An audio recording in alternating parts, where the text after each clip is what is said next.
14억. 그러니까 뭐 아무것도 이제 공동담보나 이런 거 담보 없이 그냥 순수 캐시 14억. 14억 정도면 금액대는 사실 50억대까지 볼 수 있어요. 건물 같은 걸 살 때 만약 50억짜리다 라고 하면 그냥 50억만 주면 끝나는 게 아니에요. 50억에 대한 뭐 건물을 취득하든 자동차를 취득하든 뭐 주택을 취득하든 취득세 발생하잖아요. 그런 세금들이 발생하고 중개업체에다 또 중개수수료도 줘야 되고 여러 가지 봤을 때 한 5% 정도가 더 있어야 된다고 보면 될 거. 그러면은 50억짜리면 2억 5천이 더 있어야 되는 거고, 근데 그 돈은 사실 대출에서 나오는 비율이 아니고 내가 이제 직접 그냥 돈으로 지출해야 되는 부분들이다 보니까, 그러면 만약에 지금 14억이 있었는데 50억짜리 취득하면 2억 5천이 빠지겠지. 11억 5천 뭐 이 정도 있는 거잖아. 11억 5천으로 이제 50억짜리를 살 때 그럼 대출 얼마나 받겠어요?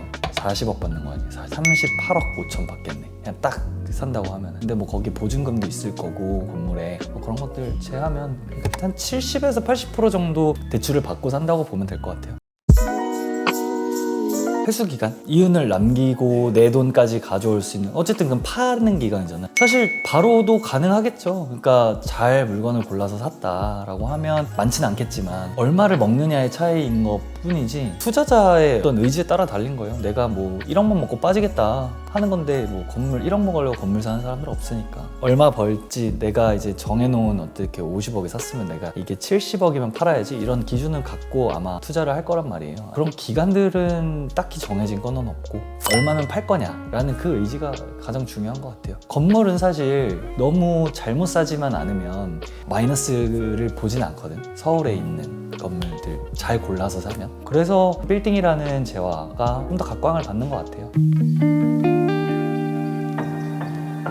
보통 사이즈는 주요 지역에 사느냐, 말 그대로 핫한 곳에 사느냐, 그 외 지역에 사느냐, 이렇게 좀 나뉘게 될 것 같은데, 핫한 곳에 사면 50평도 안 되는 평수들을 사겠죠. 여러 가지 여건들을 고려를 해야 되는데, 만약에 사서 리모델링을 해야 된다던가 신축을 해야 된다던가 하면 내 투자금은 더 줄어들어. 그때는 50억짜리를 살 수가 없고, 그때는 이제 30억, 40억짜리로 내려와 줘야겠죠. 건축 행위를 할 거라면 사이즈는 더 작아질 거고, 그냥 딱 50억 정도 물건을 찾는다라고 하면 그냥 한 50평 내외, 거의 한 평당 1억 뭐 그 이상도 출해야 될 때가 많이 있을 거고, 주요 지역이 아니고 잠실, 송파 쪽에 여기랑은 조금 거리가 있지만 그래도 너무 멀지 않은 뭐 이런 물건들 같은 경우 40억 정도에 70평 되는 게 나온 것들도 있고, 어쨌든 한 7천에서 뭐 한 8, 9천까지는 괜찮은 지역이면 가지 않을까. 그 이하는 사실 많지 않아요. 그 소액대에서. 소액대는 땅이 큰 건물들보다 평당가가 더 비싸게 측정이 돼요.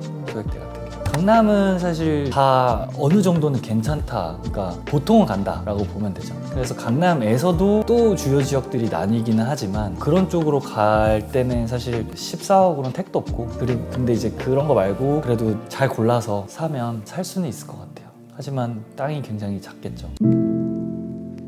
내가 아무것도 없는데 14억을 벌었고 건물 투자를 해야 된다라고 하면 모르겠어요. 일단 그 고민을 좀 해봐야 될 것 같은데, 14억을 가지고 강남에 들어온다고 하면 굉장히 작은 평수, 소소한 도로를 접한 건물들, 4m 도로에 있는 뭐 그런 건물들을 아마 사게 될 것 같아요. 아니고 좀 지역을 송파라든지 아니면 마포라든지 좀 벗어나면, 성수는 이미 너무 많이 올라서 강남보다도 지금 비싸고 그런 데로 좀 빠지는 거죠. 그리고 활성화되어 있는 서울에 있는 뭐 역 있잖아요. 약수역이라든지 좀 활성화돼 있고 많은 사람들이 이동이 있는 그런 역들이 또 있잖아요. 예를 들어 서울대 입구, 약수, 영등포, 조금 더 강남에 사는 것보단 나은 컨디션의 건물들을 살 수 있겠죠. 통상적으로 업사이드가 강남이 훨씬 더 있긴 하거든. 시세 차익이 훨씬 더 많이 올라. 다른 데들은 5% 10% 오를 때 강남은 15% 20%가 올라가는 게 이제 보통적이었었으니까 꼭 그렇다고만 할 수 없는 거지. 현재는 지금 시장이 많이 꺾였고 괜찮은 물건이 아닌 이상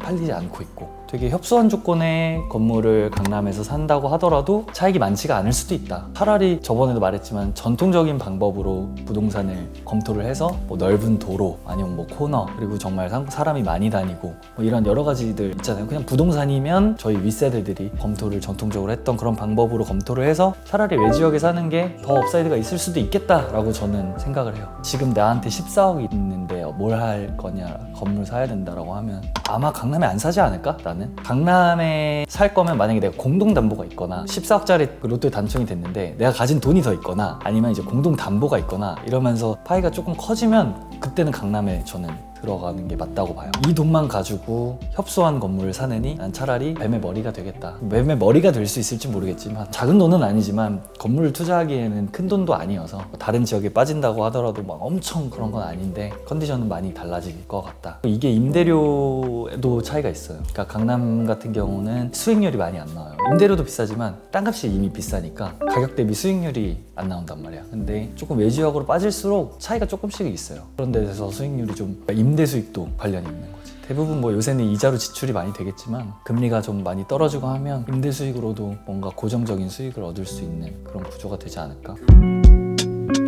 발품을 많이 파는 게 중요하고 사실 아무것도 모르고 건물 투자하는 거는 말씀드리잖아요. 항상 하면 안 되는 거라고. 어떤 중개사를 만날지도 모르고 그 중개사가 엄청 착하고 정직한 중개사인데 물건을 그 사람이 잘못 판단할 수도 있잖아요. 별로 안 좋은 건데 좋다고 할 수도 있는 거고 그 물건을 줬을 때 이게 좋은 물건인지 아닌 건지 파악할 수 있을 정도의 어떤 학습은 돼야 된다고 생각을 해요. 그래서 아크맵스 깔아가지고 보라는 거예요. 그래서